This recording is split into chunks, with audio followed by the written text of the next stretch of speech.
Pozdravljam naše goste. Piškornica je jedna onak dosta stara tema koja je 10-15 godina manje više redovno na sjednicama Županijske skupštine. Mnogi gradovi i općine su svojevremeno i bili suosnivači na početku cijele priče. Krenulo se dosta rano na vrijeme, čak iako možda prekasno u kontekstu globalnih priča, ali krenulo se dosta rano sa intencijom rješavanja problema otpada za koji znamo i sami da iz dana u dan postaje sve intenzivniji i sve izražajniji. Diskurs javnih politika mnogih stranaka, ali i mnogih ustanova vezana je sad u okolišnu politiku, konačno, rekli bi, to jest prekasno došlo na dnevni red, ali počeli smo se baviti intenzivno sa okolišnim politikama. S jedne strane, ja ne mogu kriviti sad aktualnu upravu zbog grijeha prošlosti, vjerujem i gledam proaktivno i pozitivno da će se situacija poboljšati. Ono što me svakako zanima jest, čitali smo da je istražni postupak protiv bivšeg ravnatelja produžen zbog opsežnosti same istrage. Da li imate kakva saznanja gdje je zapelo, odnosno što se još treba istraživati, jer to će uvelike utjecati na da mi zapravo konačno saznamo što se sve događalo u toj Piškornici, jer mnogi gradovi i općine, a u konačnici iz naše županije, su izašli iz samog projekta regionalnog centra za zbrinjavanje otpadom. Obzirom na činjenicu da smo svi prisiljeni bili zapravo na razini gradova i općina donesti strategije, planove i uredbe o zbrinjavanju otpada, to predstavlja jedan veliki problem s jedne strane za građane koje moramo sad preodgojiti na aktivnu nekakvu priču oko odvajanja otpada. S druge strane, ovaj nedavni požar i onaj požar prije 3 godine nekako polako dovodi u pitanje kapacitete same Piškornice. Da li tehnologija koja se koristila i koja će se koristiti adekvatna za budućnost koja nas čeka u kontekstu ovog otpada? Teško je preodgojiti ljude u roku od godine, 2, 3.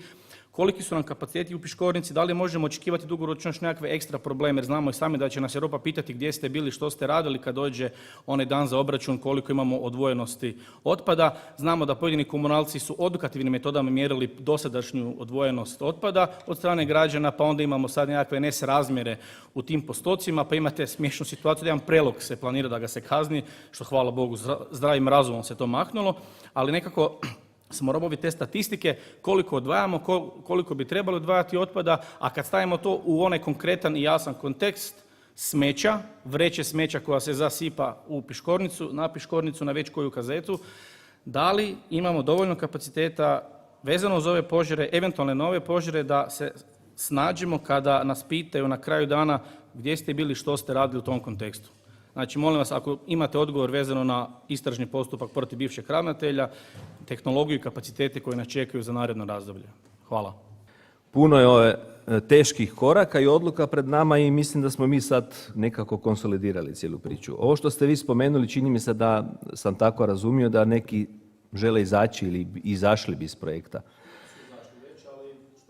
Znači, izmjenom Zakona o održivom gospodarenju otpada iz veljače ove godine je jasno propisano da sve jedinice lokalne samouprave koje gravitiraju u pojedinom centru koji je projektiran prema planu gospodarenja otpadom RH, a to je mjerna jedinica prema kojoj se sve gleda, moraju ostati miješani komunalni otpad i otpad iz sortirnica dovesti u centar Piškornica.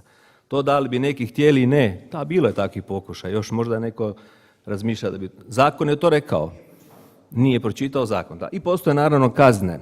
Svaki dan ko to učini može platiti kaznu do 300.000 kuna. Pa može neko otići, vozi gdje god hoće. Jel? Dakle, zašto je to? Ja nisam zagovornik penalizacije, ali vi da biste projektirali neku tvornicu morate osigurati sirovinu, pa ne može vam neko sad u pol posla reći sad ja sa svojom sirovinom idem negdje drugdje, jel, sirovinom, da? I zato mislim da je to dobro rješenje koje smo mi zajedno progurali, evo i gospodin Čačić, 3. puta mu se zahvaljujem na tome. Sudski postupak. U kaznenom smislu jest i mi smo dobili obavijest da je produžena istraga zbog nekih vještačenja, zbog nekih tokova novca i tako dalje i očekujemo početkom iduće godine da će optužnica stupiti na pravnu snagu. Mi smo paralelno u građanskom postupku krenuli u tužbu za naknadu štete koji će se nastaviti bez obzira na ovaj postupak jer naša naknadna šteta je puno veća. Tamo u kaznenom postupku ako je neko uzeo novac nepovlasno, to je u neto iznosu. Jel? Državi otišli su porezi i doprinosi, ali mi tražimo štetu koja je sa porezima i doprinosa, dakle u bruto iznosu. Tako da ćemo u tom smislu i dalje nastaviti. Preodgoj građana, što ste rekli. Svaki centar je projektiran na određeni broj godina, ovaj na 30. Jel? Iskustva Europe, Jaspersi nam u tome pomažu. Kažu da i u zemljama koje su puno prije krenule i dugo se bave otpadom, jel? Uvijek ima ostatnog otpada koji nije dobro razvrstan, treba ga još jedanput oporabiti, treba ga inertizirati što je moguće, jel? Dakle da nema nikakav utjecaj, to su uloge centara. Veliki centar je dobar u tom smislu da su troškovi koje veliki centar sa većom količinom stvara, jel? U takvom omjeru da on na pragu rentabilnosti. Mali centri prvo ne mogu dobiti financiranje, ne mogu postojati i tu ekonomiku nekako moramo gledati kao i svaku drugu industriju. Jel?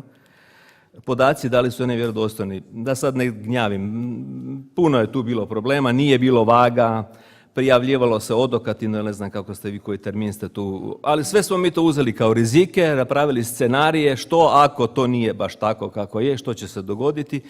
I opet je ta cost-benefit analiza rekla da imamo 99.000 tona i da možemo prag rentabilnosti u poslovanju dostići, jel? I normalno poslovati u 30 godina. Ja osobno bih volio, pa ćemo se onda tati u Piškornici, ja ili netko drugi, možda kolega Martinaga koji je puno mlađi od mene, orijentirati na neki drugi biznis u tom centru, da građani puno brže savladaju ovo što trebamo i da gradovi i općine puno brže naprave infrastrukturu pa im na kraju Piškornica kao neće trebati. Jel?